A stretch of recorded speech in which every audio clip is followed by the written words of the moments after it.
The scout ship Kalon drifted through the cold, empty void of the outer rim. Its crew belonged to the Valari Empire, a proud race of bird-like scholars and conquerors. For 300 years the Valari had believed they were the oldest and most advanced civilization in the galaxy. They had built a massive empire, conquered dozens of primitive worlds, and established the Great Galactic Council to rule over all known space. They thought they knew everything about the history of the stars. Commander Valen stood at the center of the bridge, his feathers rustling with impatience. The ship's sensors had picked up a strange energy signal coming from a dead star system. This region of space was known as the Silent Zone. No living species dared to enter it because it was completely empty of life, filled only with broken planets and asteroid fields. Status report, Valen commanded, his sharp eyes fixed on the view screen. "We are approaching the third planet, sir," said the science officer, a young Valari named Lyra. Her hands flew across the glowing control panel. "The energy signal is coming from the planet's surface, but it makes no sense. This planet has been frozen and dead for millions of years. There should be no power grids operating here." The Kalon entered the planet's orbit. On the screen, a massive gray world appeared. It was covered in thick layers of ice and dust, but as the ship's cameras zoomed in, the crew gasped.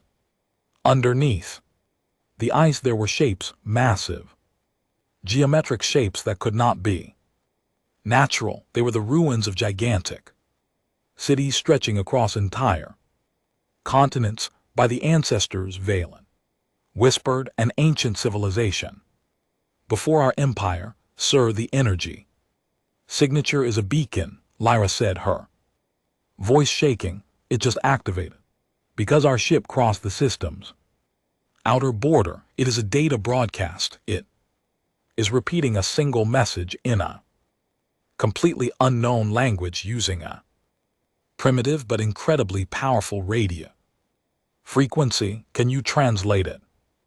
Valen asked, stepping closer to her console. "The ship's main computer is trying to decode it using ancient linguistic patterns," Lyra replied. She waited as the bars on her screen turned green. "It is done." The message is short.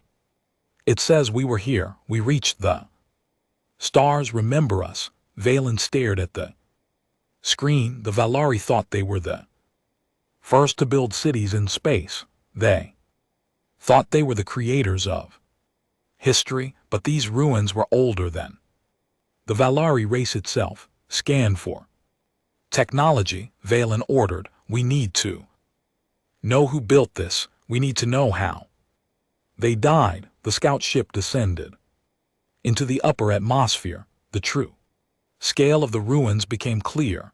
There were metal towers that pierced through the clouds, frozen in time. There were massive shipyards floating in pieces around the moon, large enough to build ships that could swallow the Kalon whole. The sheer size of everything was terrifying. Lyra looked at her readings and frowned. "Sir, I am checking the structural material of these buildings. It is a dense alloy of iron and titanium reinforced with carbon nanotubes. It is incredibly heavy and durable.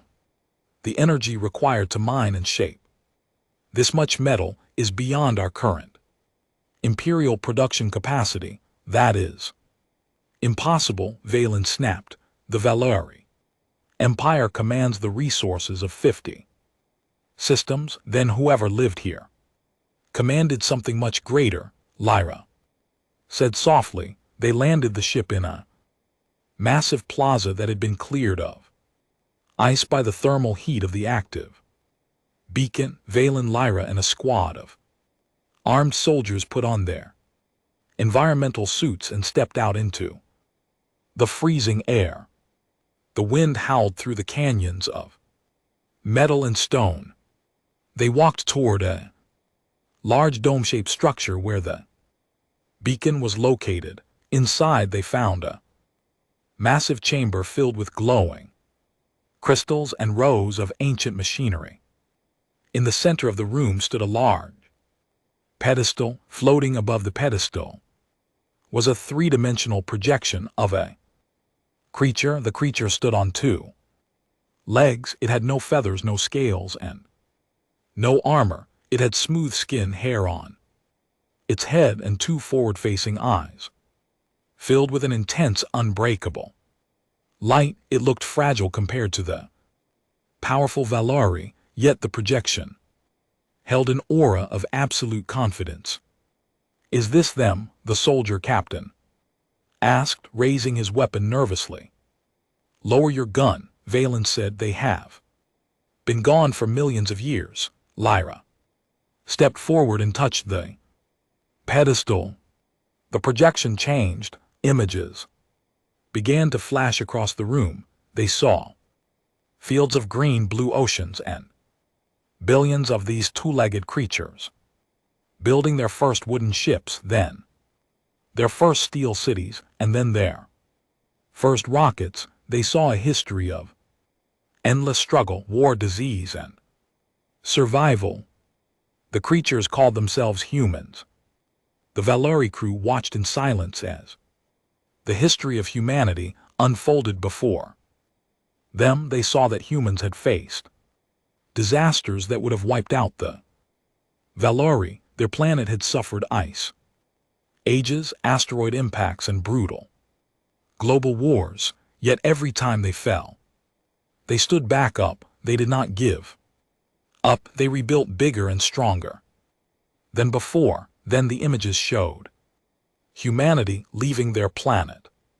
They did not build elegant, floating ships like the Valari. They built massive, blocky, brutal warships made of thick steel and heavy armor. They moved across the galaxy like a storm of industry. They mined entire asteroids in days. They altered the climates of planets to fit their needs. They did not look for harmony with the universe. Valen observed, his voice full of awe and fear. They forced the universe to bend to them. "Look at the dates, Commander," Lyra whispered, pointing to the galactic map being displayed. "According to these star charts, this human civilization existed 2 billion years ago, before the Valari learned to use fire, before the Galactic Council was even an idea in the minds of the ancient species, before the great empires. There were humans." Suddenly the ground shook. The glowing crystals in the room changed color from soft blue to a deep, warning red. The human projection disappeared, replaced by a massive red warning symbol and a loud booming voice that echoed through the chamber. The language was different now, translated automatically by the pedestal's ancient system into the Valari tongue. "Warning," the voice said, "intruder. Signature analyzed, technological level suboptimal class, developing species. This archive is now locked to prevent cultural contamination. The automated defense systems are initializing to protect the sector from primitive exploitation. We need to leave now," Valen shouted. They ran out of the dome. Just as the ground opened up around the plaza, massive metal pillars rose from the ice. Glowing beams of energy shot into the sky, creating a massive shield network around the entire continent. The ancient human machinery was waking up after billions of years, and its power was overwhelming. The crew scrambled back onto the Kaelin and lifted off. Immediately, as they flew away into space, they looked back at the planet. The ice was melting rapidly as massive automated factories under the surface turned on, glowing with red heat. Entire world was transforming, responding to the presence of outsiders. Back on the bridge, Valen stared at the view screen. The dead planet was no longer dead, it was a sleeping giant that they had accidentally disturbed. "Commander," Lyra said, her face pale, "I managed to download a small fraction of the archive before it locked us out.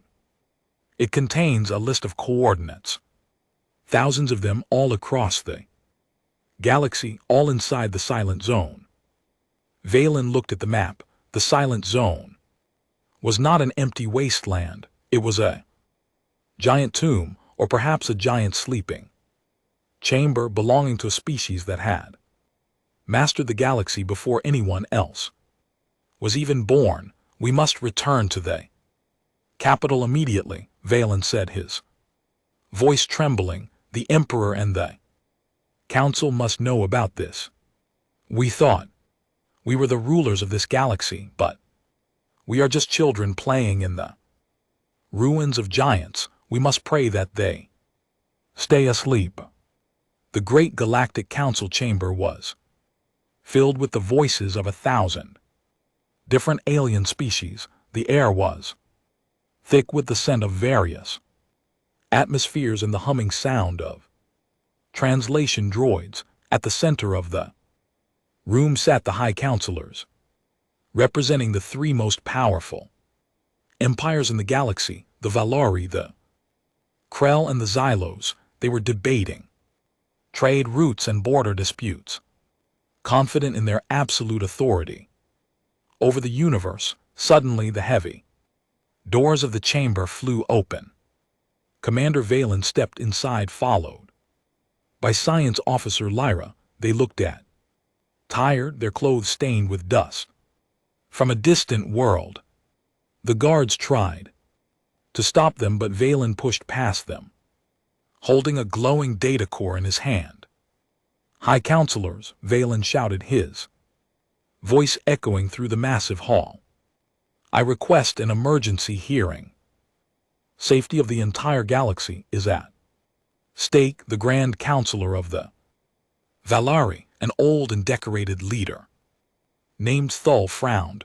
"Commander Valen, you have abandoned your scouting mission in the Outer Rim. Interrupting a council session is a serious crime. What could possibly justify this madness?" "We found something in the Silent Zone," Valen said, stepping onto the central presentation platform. "We found proof that we are not the first. We found an ancient power that existed long before the Council, before our empires, and before our history even began." Chamber fell silent. Then a wave of laughter broke out among the delegates. A Krell representative, a massive creature with rocky skin and 4 arms, laughed loudly. "An ancient power. The Silent Zone is empty space. There is nothing there but rocks and dead stars. You have been staring into the void for too long, Commander." Valen did not hesitate. He placed the glowing human data core into the central projector. The lights in the chamber dimmed. Automatically, a massive holographic display filled the air above the counselors. The image of the frozen planet appeared, followed by the terrifying sight of the massive hidden cities beneath the ice. The laughter stopped instantly. The delegates leaned forward, their eyes wide with shock. Then Lyra stepped forward to explain. "The data. This is the 3rd planet of a dead solar system. Our scans show that these structures are made of advanced materials that we cannot replicate. Energy output of their dormant systems matches the power of 10 of our modern star bases combined, and this is just one outpost." She pressed a button and the map of the galaxy appeared. Thousands of red dots flashed across the screen, all located within the forbidden Silent Zone. Every single one of these Dots represents a similar signature. Lyra explained, this was a galactic civilization. They built structures on a scale we cannot imagine. They harvested energy directly from stars, and, according to our radiological dating, they ruled this galaxy billions of years ago. The High Counselor of the Xylos, a floating jellyfish-like being that communicated through light patterns, flashed a bright yellow color indicating deep concern. What is the name of this species? Where did they go? They called themselves humans, Valen replied, and we do not know where they went, but their automated systems are still active. When we landed, the planet began to wake up. Its defense systems identified us as a primitive suboptimal species. The Krell counselor stood up, his heavy fist slamming against his desk. This is absurd. We are the Krell Empire with a million warships. No ancient ghost story can call us primitive. If these humans are dead, then their technology belongs to the Council. We should send our fleets into the Silent Zone and claim it. No, Lyra warned. You do not understand. Their technology is dangerous. It is built for total dominance. Their weapons are designed to tear apart space and time. If we try to take it by force, we will trigger an automated response that we cannot survive. The girl is afraid of shadows. The Krell leader sneered. The Krell do not fear the dead. Grand Counselor Thull held up his hand, silencing the room. He looked at the holographic image of the human creature. It looked so simple, so physical, yet the data showed a terrifying truth. Commander Valen, you say the planet woke up. Did it attack? You know, Sir Valen said. It ignored us.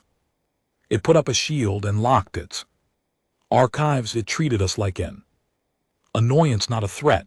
It was as if a giant had brushed away a small insect. That comment struck a painful chord in the hearts of the proud council members. For centuries, they had believed they were the peak of evolution and power.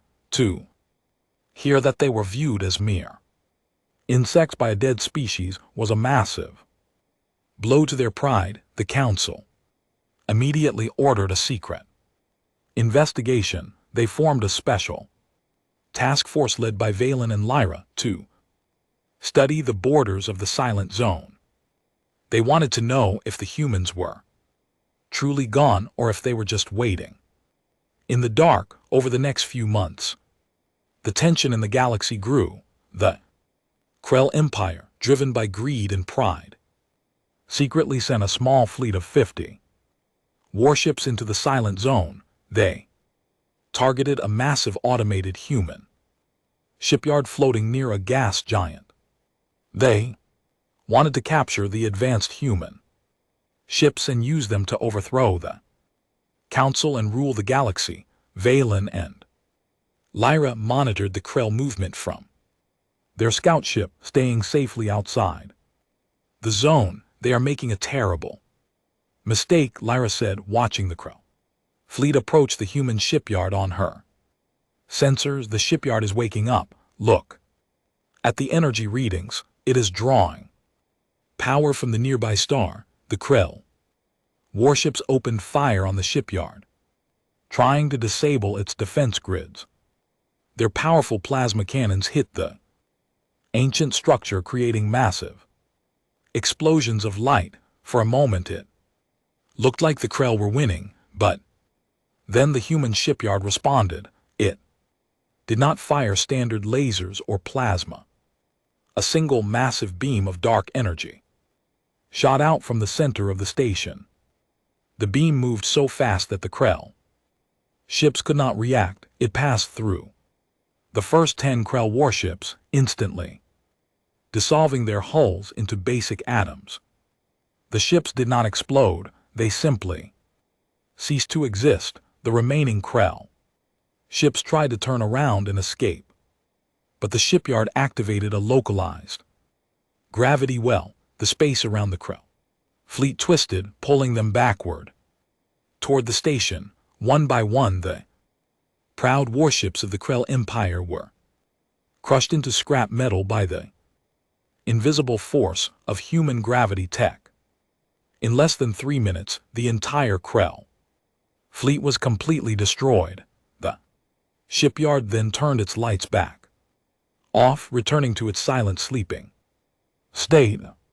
Valen and Lyra watched the empty screen in absolute horror. A fleet that could conquer an entire sector had been wiped out in minutes by a single automated facility that was billions of years old. They didn't even use a crew, Valen whispered, his face white with fear. It was just an automatic security program. Lyra looked at the data, her hands shaking. The universe needs to understand, before the empires were built, before the council existed, there were humans, and their weapons are still waiting for anyone foolish enough to wake them up. The destruction of the Krell fleet sent shockwaves through the galactic civilization. The council immediately placed a total blockade around the silent zone, declaring it a forbidden region. No ship was allowed to enter, and no species was allowed to speak of the humans, but rumors spread quickly. Every pirate, trader, and soldier in the galaxy now knew that a terrifying power was sleeping in the dark. For 2 years, there was peace, but that peace was shattered by a new and terrifying threat from the dark space outside the galaxy. A massive swarm of biomechanical creatures arrived. They were known as the Devourers. They were a mindless, hungry force that traveled from galaxy to galaxy, consuming all organic life and stripping planets of their resources. They had no ships. They were the ships, massive living monsters made of flesh and metal, stretching for kilometers. The Devourers hit the outer worlds of the Xylos Empire first. Within weeks, 3 highly populated planets were reduced to barren rock. The Xylos fleets fought bravely, but their energy weapons did nothing against the thick, regenerative armor of the organic monsters. The council called for total mobilization. The Valari, the Krell, and every other species sent their fleets to form a grand alliance. Over 10,000 warships gathered at the border system of Oron, preparing for a final stand against the invading swarm. Commander Valen and Lyra were placed in a command ship, acting as tactical advisors. As they looked at the tactical map, the situation looked hopeless. The Devourer swarm was 10 times larger than the council fleet. We cannot win this fight, Valen said grimly during a briefing with the Grand Admirals. Our weapons are too weak. Their numbers are too great. They will overwhelm our lines in hours. Then what do you suggest, Commander? Thule asked, his face old and full of despair. Should we surrender and let them eat our children? We must retreat into the silence zone, Lyra suggested. Suddenly, the room went silent. Every admiral stared at her in shock. Devourers are following our energy signatures. If we lead them into the silence zone, the automated human defenses will see them as a threat. The human weapons can destroy them. Are you insane? A Krell admiral roared. The human defenses will destroy us. 2. We saw what happened to our fleet. The human systems only activate when attacked or when their space is violated by aggressive technology, Lyra argued. If we enter with our shields down and our weapons offline, showing no hostile intent, the automatic systems might ignore us long enough for the Devourers To trigger the traps, it was a desperate suicidal plan, but there was no other choice. The Devourer swarm entered the system, and the battle began. The Council fleet fought with everything they had, but the organic monsters tore through their lines like a knife through paper. Hundreds of alien ships exploded into flames. Seeing the battle was lost, Admiral Thule gave the order, all ships disable your weapons and shields. Retreat into the silent zone. Follow the commander's coordinates. The remaining Council fleet turned and fled into the dark, forbidden space of the humans. The Devourer swarm, sensing a massive amount of food escaping, followed them immediately, their massive jaws snapping and their biocannons firing into the dark. The Council ships flew deep into the human sector, approaching a giant dark structure that looked like a metallic ring built around a dead star. This was a human Dyson ring, an ancient engineering marvel. As the alien ships approached, they kept their systems completely dark, moving only on basic momentum. The Devourers arrived a moment later, screaming through the void, firing their biological weapons at everything. They landed on the metal ring, trying to tear it apart to find resources. For a few minutes, nothing happened. The Council crews held their breath, praying to their ancestors. Then the star at the center of the ring suddenly flared to life. It didn't burn with normal orange fire. It turned a brilliant artificial blue. The metal ring began to spin. Massive towers rose from the surface of the ring, glowing with blinding light. But what happened next was something no one expected. The automated voice did not speak through the radio this time. It spoke directly into the minds of every living being in the system, a psychic broadcast that was incredibly heavy and powerful. Threat detected. Extragalactic invasive life form classification. Extinction level threat initializing. Primary defense protocol. From the dark side of the ring, a fleet of ships emerged, but these were not ancient, empty ghost ships. These ships were sleek, beautiful, and glowing with active energy, and on the bridges of those ships there were living signatures. Sir, Lyra shouted, looking at her sensor screen in absolute disbelief. The ships, they have crews. There are millions of living biological signatures on those vessels. They are not extinct, they were just hiding. Human fleet moved forward with terrifying speed. At the front of the fleet was a massive command ship, 5 times larger than any Council dreadnought. It was called the Infinity.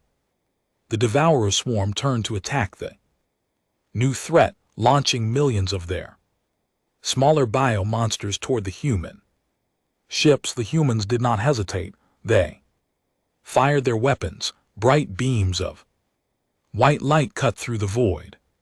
Where the Council's weapons had failed, the human beams melted through the Devourer armor effortlessly. Entire swarms of the organic monsters were burned to ash in seconds. The human ships moved in perfect, beautiful formation, cutting the enemy lines apart with surgical precision. The Council soldiers watched from their darkened ships, tears running down their faces. They were witnessing a level of power that they didn't know could exist. It was not a battle, it was a cleaning process. The humans were removing a pest from their home. In the middle of the chaos, the Infinity approached the Council command ship.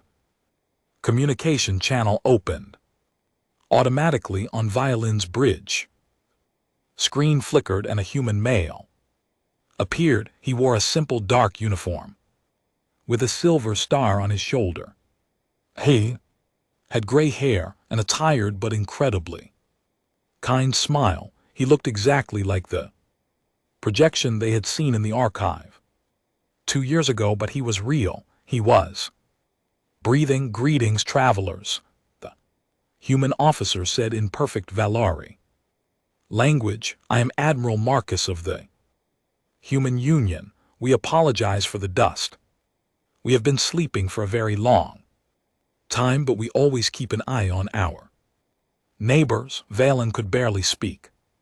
You are alive. Why did you hide from us? Admiral Marcus sighed, looking out at the burning remains of the Devourer swarm. When your empires were young, we saw you. We saw your pride, your wars, and your desire for dominance. We realized that if we stayed, you would try to fight us or worship us, and both would ruin your development, so we withdrew. We created the silent zone to give you room to grow. We wanted you to build your own history. The human admiral's expression then turned serious. But we also promised to protect this galaxy from external horrors. Rest easy, little ones. The humans are here. The monsters cannot hurt you anymore. The revelation that humanity was alive and possessed godlike power changed the galaxy forever. The Devourer threat was completely destroyed within days, hunted down to the last monster by the human fleets. The Council fleet returned to the capital, escorted by 3 human destroyers. These destroyers were small by human standards, but they were still larger than the Council's biggest flagships. The galactic capital was in a state of absolute panic and wonder. Millions of aliens gathered in the streets, looking up at the sky to see the legendary human ships floating silently above the clouds. A grand summit was called in the council chamber. This time the high counselors did not sit on their high thrones. They sat at a round table on the floor, waiting humbly for the arrival of the human representatives. The doors opened, and Admiral Marcus walked into the room. He was accompanied by only 2 aides. Completely unarmed, he did not wear heavy armor, and he did not bring a squad of soldiers. He walked with the easy confidence of a species that had nothing to fear from anyone in the universe. Grand Counselor Tool stood up and bowed deeply, followed by every delegate in the room. Welcome, Admiral Marcus. The Galactic Council owes humanity its survival. We do not know how to repay you. Marcus smiled gently, waving his hand for them to sit. There is no need for repayment, Counselor. We did what any older sibling would do. We protected our family. Older sibling? The Krill representative asked, his voice full of mixed fear and respect. You look so fragile, yet your weapons can destroy stars. We treated your ancient ruins like garbage, and we tried to steal your technology. Why do you not punish us? Because you are young, Marcus explained, sitting down at the table. When humanity first reached the stars, billions of years ago, we were just like you. We were arrogant. We fought terrible wars. We thought we were the center of the universe. We made mistakes that cost us entire planets. We understand your pride because we lived it. He looked around the room, meeting the eyes of every alien leader. We do not want to rule you. We do not want your resources. We have mastered the manipulation of matter and energy. We can create anything we need from empty space. We only want peace and cooperation. While the council was relieved by Marcus's words, deep inside their pride was broken. The empires had spent centuries building their power, believing they were the masters of destiny. Now they had to accept that They were living under the shadow of an ancient guardian that could wipe them out with a single thought, even if that guardian was kind, but peace did not last long. A new crisis emerged not from outside the galaxy, but from within the Council itself. A radical faction of the Krell Empire, furious about their loss of status and power, refused to accept human superiority. They believed that the human claim of being billions of years old was a lie, a trick designed to make the Council weak. Led by a rogue warlord named Malachar, they secretly activated an ancient forbidden superweapon that the Krell had found in a deep space anomaly decades ago. It was a void bomb, a device designed to trigger a chain reaction that would collapse a star into a black hole, destroying an entire solar system. Malachar's fleet seized control of the Oron system, a vital trade hub where millions of innocent civilians lived. He sent a broadcast to the entire galaxy, demanding that the humans leave the galaxy immediately and turn over their technology to the Krell, or he would detonate the bomb and destroy the system. In the council chamber, the news caused absolute chaos. The Oron system has 20 billion lives, Thule screamed. Malachar is insane. He will destroy us all. Admiral Marcus remained perfectly calm. He stood up from the table and looked at the holographic screen showing Malachar's fleet. Warlord Malachar, Marcus said into the communication system, you are making a mistake that your species cannot afford. Turn off the weapon and surrender. On the screen, Malachar laughed, his rocky face twisting in anger. You do not scare me, human. You claim to the gods, but you are just flesh and blood. If you step into this system, I will press the button and 20 billion people will die with me. Marcus did not argue. He looked at Valen and Lyra, who were standing nearby. Would you like to see how humanity handles a temper tantrum? Marcus asked quietly. Before Valen could answer, Marcus tapped a small device on his wrist. Infinity. Activate the chronostatic field in the Oron system. Target the weapon and the hostile fleet in the Oron system. Malachar stood on his bridge, his hand hovering over the detonation button. I will show them the power of the Krell, he shouted, slamming his hand down onto the button. Nothing happened. Malachar blinked, looking at his console. He tried to move his arm again, but he realized he couldn't. He looked out the view screen and gasped. The entire universe had stopped moving. The plasma fires burning in space were frozen in time. The dust floating in the air was completely still. The countdown timer on the void bomb was stuck at 0. No one. The humans had not just used a weapon. They had stopped time itself in a localized area around the enemy fleet. Human strike team moving through the frozen time field using advanced phase suits walked right onto Malachar's bridge. They calmly disconnected the void bomb, disarmed the Krell soldiers, and placed Malachar in stasis handcuffs. 2 minutes later, Marcus tapped his wrist again. Time resumed in the Oron system. Malachar suddenly found himself on the floor of his bridge, completely disarmed, with human soldiers standing over him. His fleet was surrounded by human warships that hadn't been there a second ago. The void bomb was gone, replaced by a simple human flag. The entire event was broadcast live to the council chamber. The alien leader stood in stunned, absolute silence. They had seen weapons of destruction before, but they had never seen a species that could control time and Space like clay. Marcus looked at the Krell. Representatives in the room, your warlord has been neutralized. No. Civilian was harmed. The weapon has been dismantled. He walked toward the exit. Then paused and looked back at Thul. We told you before your empires.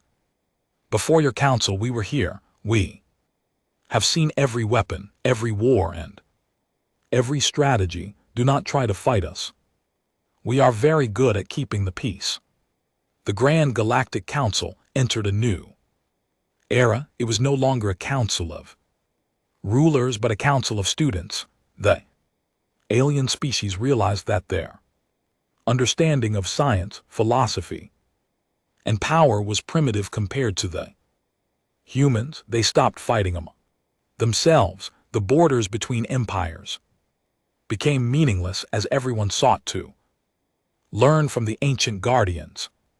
Commander Valen and Lyra were appointed as the official galactic ambassadors to humanity. They spent their days on the Infinity learning about human history, culture, and technology. They discovered that humans did not live in a single place. The human union spanned across multiple dimensions and galaxies, yet they always kept a small part of their heart attached to the Milky Way, their birthplace. One evening, Valen and Lyra sat with Admiral Marcus on an open-air observation deck on the Infinity. Below them, the beautiful blue and green world of Earth was visible. The humans had fully restored their original home, turning it into a beautiful paradise of nature and advanced science. It is beautiful, Lyra said, looking down at the oceans of Earth. It is hard to believe that this small planet produced a species that holds the fate of the galaxy in its hands. Every great thing starts small, Lyra, Marcus said, sipping a warm beverage. Millions of years ago, we were just hunters looking up at the stars, wondering if we were alone. We were afraid of the dark, and now you rule the dark, Valen observed. We do not rule it, Marcus corrected. Gently, we just understand it. The universe is a dangerous place, Valen.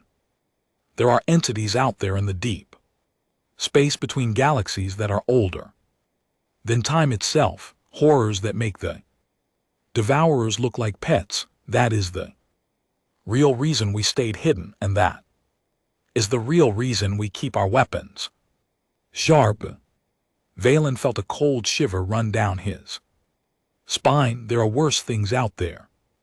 Yes, Marcus nodded, but you do not need to worry about them. That is our burden to bear. We have been fighting those horrors in the dark for 1 billion years, so that young species like yours can live in the light, oblivious to the terrors of the deep universe. The true nature of the Silence Zone finally became clear to the Council. It was not just an archive or a tomb.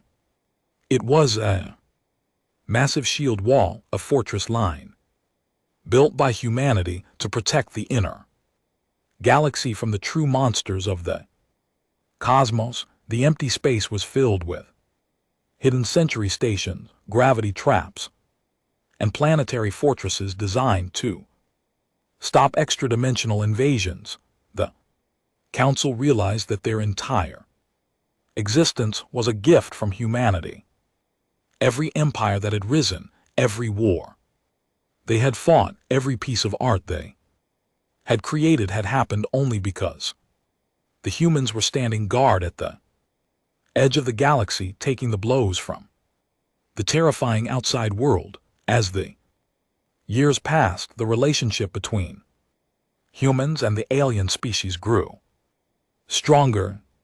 The humans did not give away their advanced weapons, but they taught the Council how to clean their planets, how to cure diseases, and how to travel faster without damaging the fabric of space. The proud Valori Empire became a Race of historians documenting the true history of the galaxy under human guidance. The Krell became builders, helping to construct new safe trading stations. The Xylos used their unique abilities to create art that integrated both alien and human concepts.